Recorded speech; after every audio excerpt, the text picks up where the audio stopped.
Assalamualaikum warahmatullahi wabarakatuh. Perkenalkan, nama saya Rizky Sugiharti, NIM 1800389, nomor absen 5 dari PGSD Penjas 5A.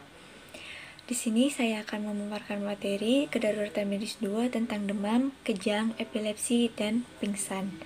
Oke, langsung saja pada materi pertama, yaitu demam. Demam adalah peningkatan suhu tubuh di atas 38 derajat Celcius yang umumnya merupakan respon tubuh terhadap penyakit. Suhu tubuh yang meningkat atau demam sebenarnya merupakan salah satu cara sistem kekebalan tubuh manusia yang memerangi infeksi. Itulah mengapa jika demam tidak terlalu parah, dokter menyarankan untuk tidak menurunkannya. Pengidap bisa mengkonsumsi obat antipiretik untuk membantu melawan bakteri atau virus. Namun, kadang-kadang demam bisa naik terlalu tinggi sehingga kondisi itu perlu ditangani sebelum terjadi komplikasi. Segera mungkin periksakan diri ke dokter bila demam melebihi 38 derajat Celcius. Ada pula beberapa faktor risiko demam, yaitu pertama, anak-anak yang lebih beresiko mengalami demam. Yang kedua, kontak dengan orang yang sedang sakit. Yang ketiga, konsumsi makanan atau minuman yang terkontaminasi kuman. Yang terakhir, sistem kekebalan tubuhnya lemah. Demam juga bisa disebabkan oleh berbagai faktor seperti imunisasi, misalnya pada balita setelah mendapatkan vaksin pertusis.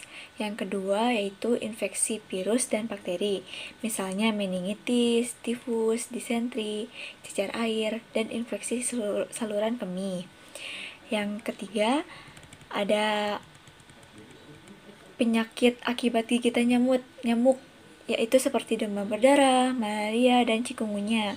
Sebagian jenis obat yang dapat menyebabkan gejala demam. Yang selanjutnya, berdiri terlalu lama di bawah sinar matahari.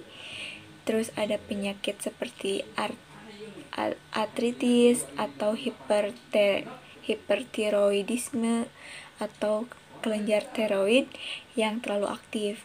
Yang selanjutnya ada penyakit kanker, misalnya leukemia, kanker hati, atau kanker paru-paru. Demam pun bisa diketahui gejalanya, yaitu nyeri kepala, keringat dingin, menggigil, dehidrasi, batuk, nyeri tenggorokan, nyeri telinga, diare, muntah-muntah, nyeri otot, nafsu makan turun, dan kelelahan. Ada pula gejala demam yang perlu diwaspadai, yaitu leher kaku, mata sangat sensitif terhadap cahaya, mata terus muntah-muntah terus timbul bercak-bercak merahan pada kulit, sesak napas, cenderung terus mengantuk, terus nyeri dan tampak sangat kesakitan. Terus yang terakhir, tidak mau minum dan frekuensi buang air kecil pun berkurang. Nah, bagaimana cara dokter mendiagnosis demam? Dokter akan mendiagnosis demam dengan cara mengukur suhu tubuh terhadap pengidap demam tersebut dengan menggunakan termometer. Setelah itu, dokter akan mencari tahu penyebab demam tersebut dengan melakukan wawancara medis, pemeriksaan fisik secara menyeluruh, serta pemeriksaan penunjang jika diperlukan.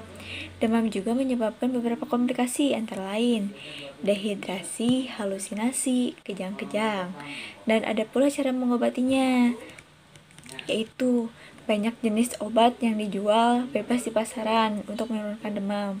Obat-obatan tersebut bisa dibeli secara bebas. Namun, demam ada yang ringan dan ada yang berat. Pada demam yang ringan, sebaiknya tidak perlu diobati.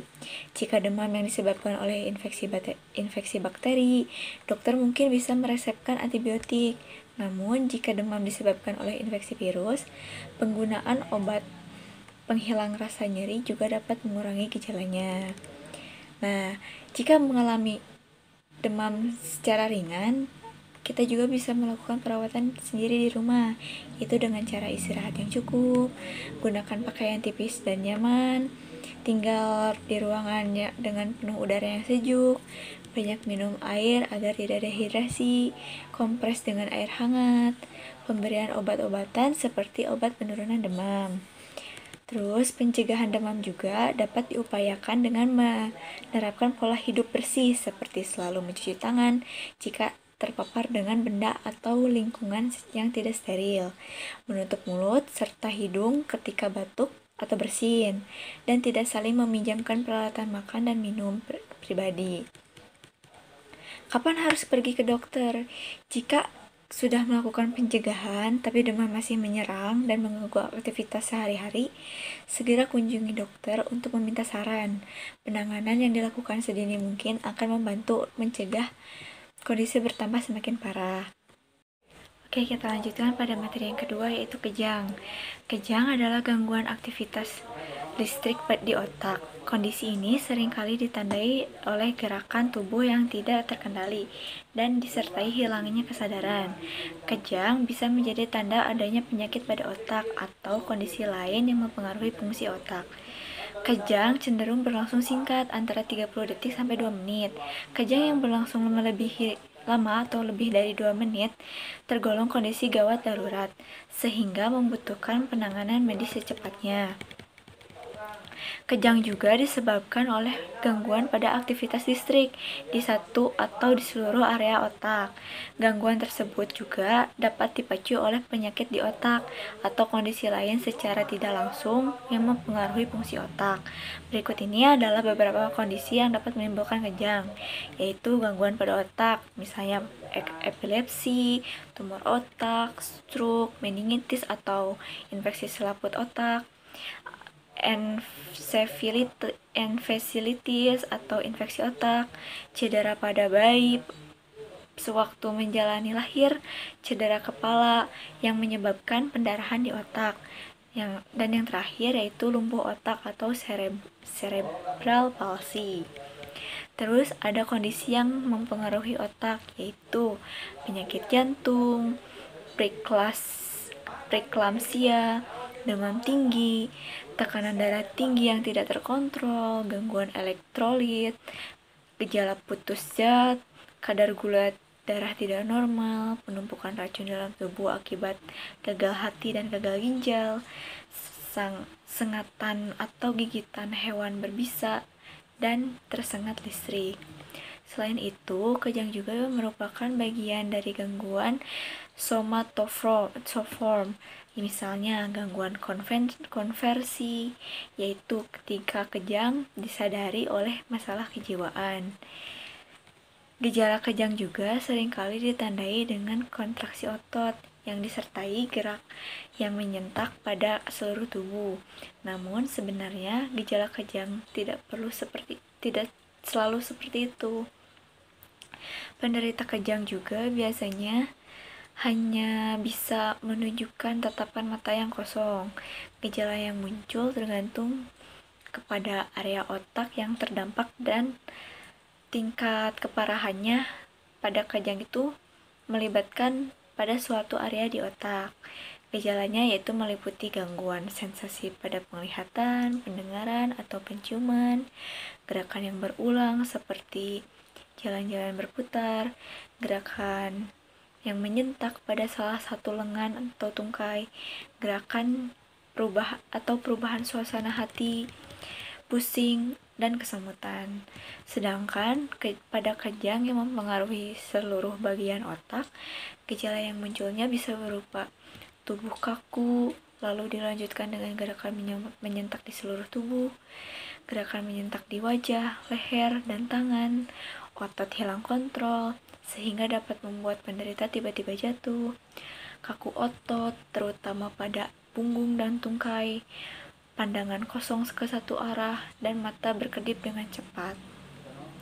Terdapat pula gejala yang sering menyertai kejang, yaitu penurunan kesadaran sesaat, lalu bingung saat sadar karena tidak ingat apa yang terjadi, perubahan perilaku, mulut berbusa atau ngeces, dan nafas berhenti sementara.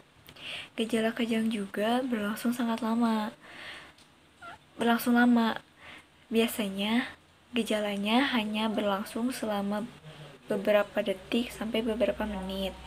Sebelum kejang muncul, seringkali ada gejala lain yang bisa dijadikan sebagai peringatan seperti merasa takut, marah, mual, vertigo, atau seperti ada kilatan cahaya di matanya.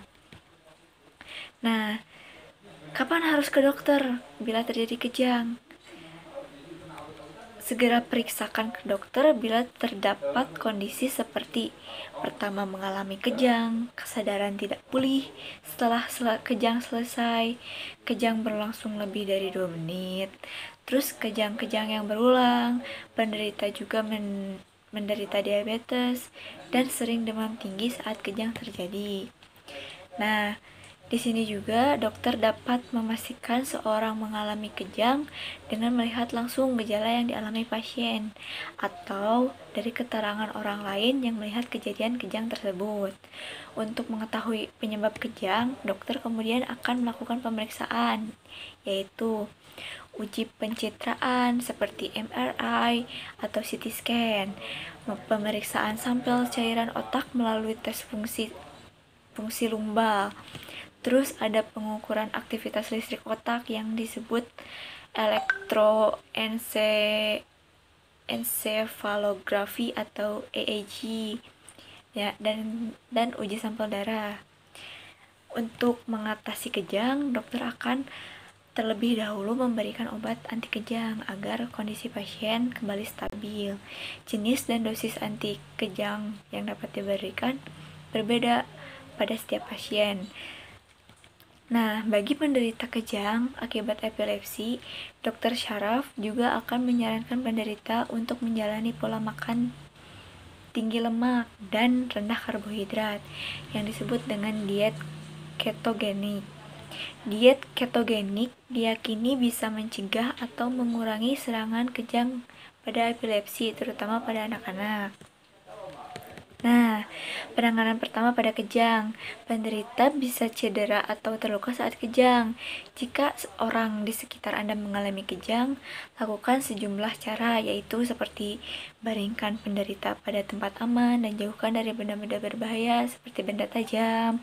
Jangan memakai cara kekerasan untuk menahan gerakan penderita. Jangan gunakan dan harus gunakan bantal atau alas lain untuk menjaga kepala penderita agar terhindar dari benturan.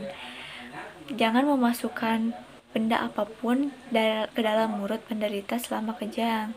Longgarkan pakaian yang ketat, terutama di sekitar leher penderita. Miringkan kepala penderita bila penderita muntah, atau posisi miringkan akan mencegah muntah masuk ke dalam paru-paru. Segera mungkin panggil bantuan medis atau bantuan dari orang lain di sekitar. Dan yang terakhir, temani penderita sampai kejangnya berhenti atau sampai petugas medis datang. Nah, setelah kejang berhenti, baringkan penderita pada posisi miring. Kemudian periksa gerakan nafas serta denyut nadi penderita. Lalu, ada juga beberapa kondisi atau komplikasi pada kejang, yaitu kejang dapat mengakibatkan cedera yang berbahaya. Sebagai contoh, penderita dapat mengalami tenggelam akibat kejang saat berenang atau mengalami kecelakaan karena kejang saat berkendara. Selain itu, jika kejang terjadi, maka saat makan atau tepat setelah makan, maka makanan bisa masuk ke saluran yang salah dan menyebabkan pneumonia aspirasi. Penderita kejang juga sering mengalami gangguan mental seperti mudah marah dan depresi. Kondisi tersebut bisa terjadi akibat kejang yang sulit diatasi atau akibat efek samping penggunaan obat anti kejang. Kejang juga terjadi saat hamil. Bisa berbahaya juga bagi ibu dan janinnya. Obat anti kejang jenis tertentu juga dapat meningkatkan risiko pada bayi dan mengalami gangguan saat lahir. Berkonsultasilah dengan dokter kandungan agar diberikan obat yang aman bagi ibu hamil dan janinnya. Selain itu, perkembangan janin juga harus dipantau secara rutin. Nah, dalam banyak kasus, kejang juga tidak dapat dicegah, namun resiko terserang kejang dapat dikurangi dengan menjalani hidup sehat seperti beristirahat yang cukup, mengkonsumsi makanan yang dengan gizi yang seimbang, berolahraga secara rutin, mengelola stres dengan baik, menjauhi nafza, dan mengkonsumsi obat sesuai saran dokter. Nah, seperti yang telah dikatakan sebelumnya, kejang juga dapat mengakibatkan cedera berbahaya bagi penderitanya. Oleh karena itu, bila kejang terjadi, beberapa langkah berikut yang saya jelaskan dapat menghindari cedera. Yang pertama, tidak berenang atau berdiam di bak mandi saat sendirian, tidak mengendarai kendaraan, melengkapi kursi dan meja di rumah dengan bantalan yang empuk, memasang karpet yang tebal di lantai agar tidak terjadi benturan pada kepala bagian belakang. Nah, yang selanjutnya yaitu materi ketiga, yaitu tentang epilepsi. Penyakit epilepsi atau AYAN adalah gangguan sistem saraf pusat akibat pengelola fisik listrik otak yang tidak normal. Hal itu menimbulkan keluhan kejang, sensasi dan perilaku yang tidak biasa, hingga hilang kesadaran. Gangguan pada pola aktivitas listrik otak saraf dapat terjadi akibat beberapa hal, baik karena kelainan pada jaringan otak, ketidakseimbangan zat kimia di dalam otak, ataupun kombinasi dari beberapa faktor penyebab tersebut. Nah, kejang juga merupakan gejala utama penyakit epilepsi yang terjadi saat timbul impuls listrik pada otak yang melebihi batas normal. Kondisi tersebut menyebar ke area sekelilingnya dan menimbulkan sinyal listrik yang tidak terkendali. Sinyal tersebut terkirim juga pada otot sehingga menimbulkan kedutan hingga kejang. Tingkat keparahan kejang tiap penderita epilepsi berbeda-beda. Ada yang hanya berlangsung beberapa detik dan hanya seperti memandang dengan tatapan kosong, atau terjadi gerakan lengan dan tungkai beberapa kali atau berulang-ulang. Kejang pada penderita epilepsi juga dapat dipacu karena beberapa kondisi, contohnya seperti stres, kelelahan, atau konsumsi obat. Berdasarkan penyebabnya, epilepsi juga dapat digolongkan menjadi dua, yaitu epilepsi idiopatik dan epilepsi simptomatik. Nah, kalau epilepsi idiopatik yaitu epilepsi yang penyebabnya tidak diketahui. Nah, kalau epilepsi simptomatik yaitu epilepsi yang terjadi akibat penyakit yang menyebabkan kerusakan pada otak. Nah, epilepsi juga bisa terjadi pada semua usia, baik wanita atau pria. Namun, umumnya epilepsi bermula pada usia anak-anak atau malah mulai pada usia lebih dari 60 tahun. Epilepsi merupakan penyakit saraf yang paling banyak terjadi. Berdasarkan data dari WHO, tahun 2018, sekitar 50 juta penduduk di dunia mengalami gangguan ini. Diagnosis epilepsi juga dapat ditetapkan setelah dokter melakukan pemeriksaan fisik, terutama kondisi saraf pasien, serta serangkaian tes untuk memastikan kondisi yang abnormal pada otak. Setelah epilepsi terdiagnosis, penting untuk memulai pengobatan secepatnya dengan pengaturan pola makan dan pemberian obat. Nah, pemberian obat secara tepat juga dapat menstabilkan aktivitas listrik dalam otak serta dapat mengendalikan kejang pada penderita epilepsi. Obat untuk menangani epilepsi adalah obat jenis anti-epilepsi. Nah, epilepsi juga terjadi pada penderita di tempat-tempat yang tidak terduga, dapat membuat penderita beresiko menderita cedera atau patah tulang akibat terjatuh saat kejang. Selain bahaya cedera, penderita epilepsi juga dapat mengalami komplikasi seperti epileptikus dan kematian mendadak. Dan yang terakhir, yang keempat, ada materi tentang pingsan. Pingsan adalah hilangnya kesadaran sementara yang terjadi secara tiba-tiba. Orang yang pingsan bisa sadar kembali dengan penuh setelahnya. Kondisi ini bisa diawali dengan rasa pusing, mual, dan penglihatan yang kabur. Selanjutnya, kehilangan kesadaran hingga terjatuh. Secara medis, pingsan disebut sinkop. Kondisi ini biasanya berlangsung selama beberapa detik atau beberapa menit. Pingsan disebabkan oleh melambatnya aliran darah ke otak secara mendadak, sehingga otak tidak dapat suplai oksigen yang cukup. Jika tidak disebabkan oleh masalah kesehatan tertentu, pingsan umumnya tidak berbahaya.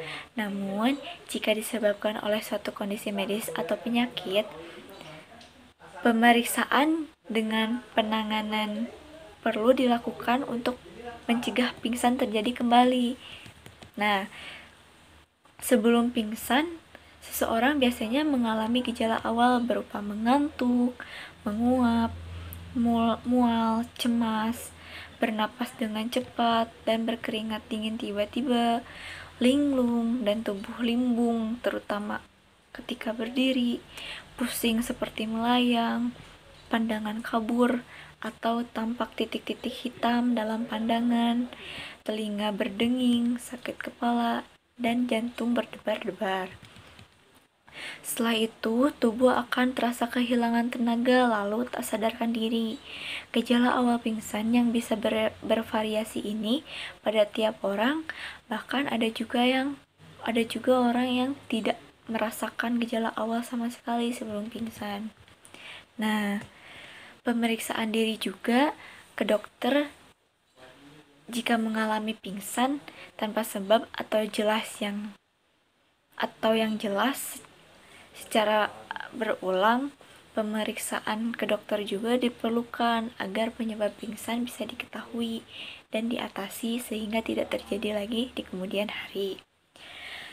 Segeralah bawa orang yang pingsan ke IGD atau UGD untuk mendapatkan penanganan jika orang tersebut mengalami salah satu gejala, yaitu seperti tidak bernafas, tidak sadarkan diri selama lebih 1-2 menit, mengalami pendarahan atau cedera, lalu sedang hamil, kejang, tidak pernah pingsan sebelumnya atau justru sering pingsan, pernah atau sedang menderita diabetes, hipertensi, hipotensi, atau penyakit jantung, mengalami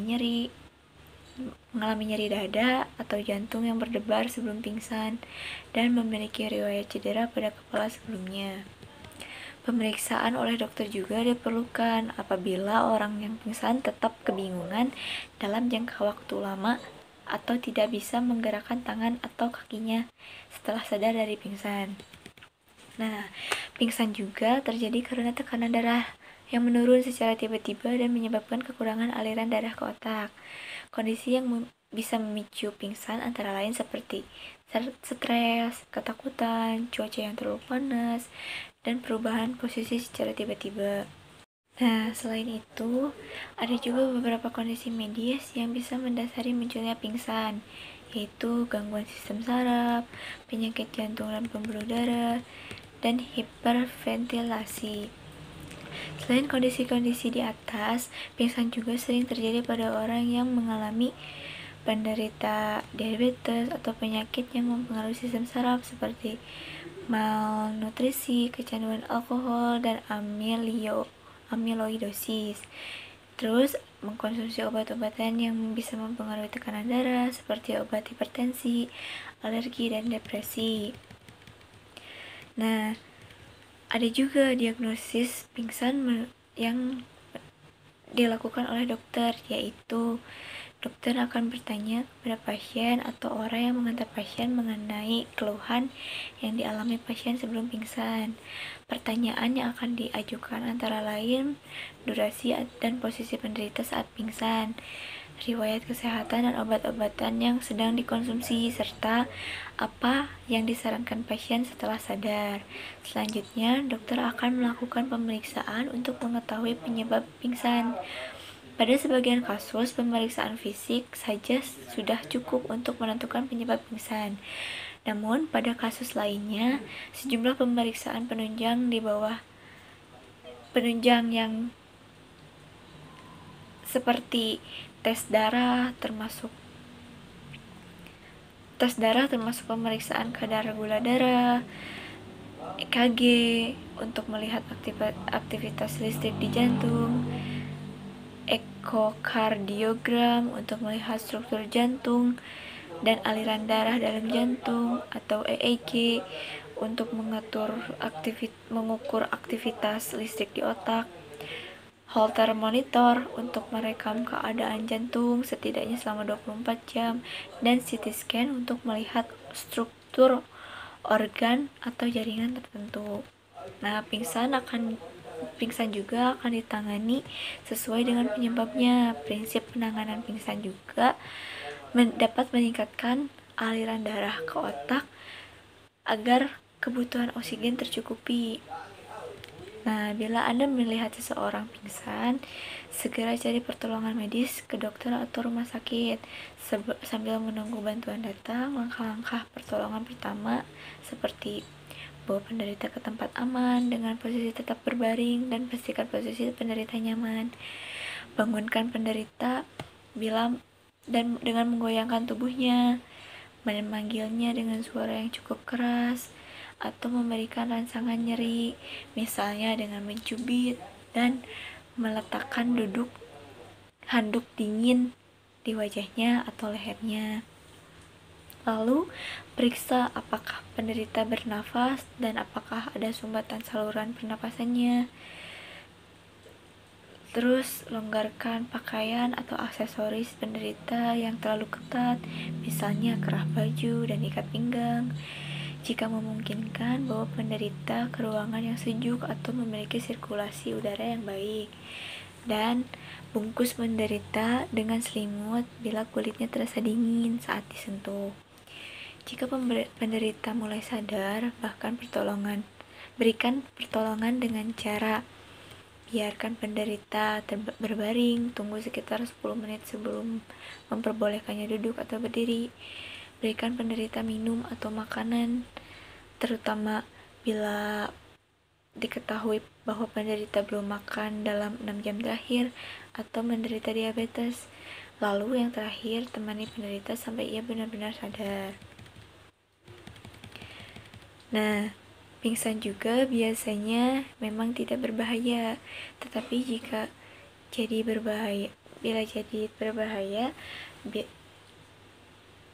berbahaya bila terjadi saat atau di tempat tertentu, misalnya ketika sedang mengemudi atau berada di tempat yang tinggi. Nah, selain itu, pingsan juga disebabkan oleh kondisi medis tertentu seperti gangguan pada sistem saraf dan penyakit jantung. Perlu mendapatkan penanganan untuk mencegah komplikasi akibat penyakit tersebut. Nah, untuk mencegah terjadinya pingsan, orang yang memiliki faktor atau resiko pingsan atau pernah pingsan sebelumnya disarankan untuk mengenali situasi yang dapat memicu pingsan dan menghindarinya, belajar mengelola stres dan rasa panik, berusaha menjaga diri agar tetap fit, terus makan teratur dan mengkonsumsi makanan yang sehat dengan gizi yang seimbang, mencukupi kebutuhan cairan dengan minum air putih yang cukup agar terhindar dari dehidrasi, mengubah posisi secara perlahan saat akan berdiri dari posisi duduk atau berbaring, segera berbaring atau duduk jika merasakan gejala sebelum pingsan, misalnya pusing atau berkeringat dingin. Nah, yang terakhir, rutin kontrol ke dokter jika memiliki gangguan kesehatan yang beresiko menyebabkan pingsan. Mungkin dicukupkan sekian pematerian dari saya. Mohon maaf apabila banyak kekurangannya. Assalamualaikum warahmatullahi wabarakatuh. Terima kasih.